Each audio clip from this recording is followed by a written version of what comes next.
Hi, my name is Melanie Cote. I live in Toronto, and I am the founder of Do Good Donuts. Do Good Donuts is a social enterprise that hires and trains young adults with intellectual developmental disabilities and neurodiversity for paid on-the-job training in food service. When my daughter was 5 months old, we found out that she was born with a rare genetic syndrome called Williams syndrome. Do Good was started because I became really interested in understanding what her life would look like. I'm trying to imagine the life for my daughter in the future, and I'm spending time with all of these young adults, and they come into our program and they have a set idea of what they're capable of, and then they do so much more. They exceed their own expectations time and time again. On March 15th, 2021, we learned we were accepted into our first farmers market, and we had a plan on a page for a whole cafe and bakery, but we needed to be a nimble pilot program donut shop in a park in 9 weeks. On the 15th of May, 9 weeks later, we set up our tent.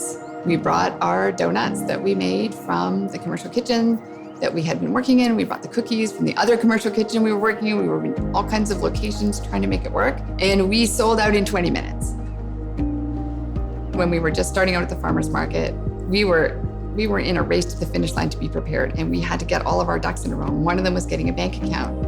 And it's really hard to get a bank account for a corporation when you don't have any stuff, or you don't have a thing. And I checked every bank out there. I asked everybody the questions. I checked their rates and everything else. And the best choice, and the people who were first to be excited about having us as a client, were Meridian. At the end of 2022, when we finished for the season, I was really starting to wonder if we should continue, which seems like a funny thing to think because the business was popular, everything is going really well, but the sheer tenacity it takes to try to grow without the ability to generate enough revenue to be able to make those leaps, it seemed like an unsolvable problem.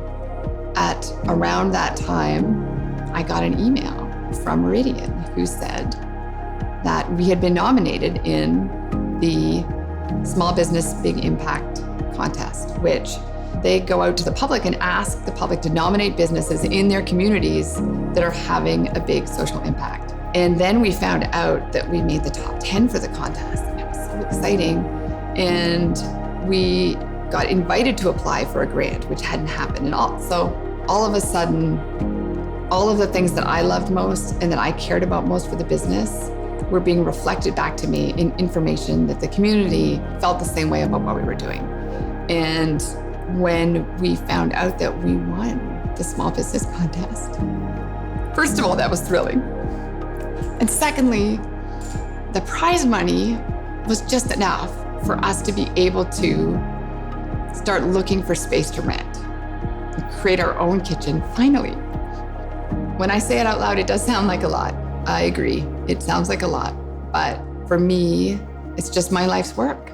It's just what I was meant to do.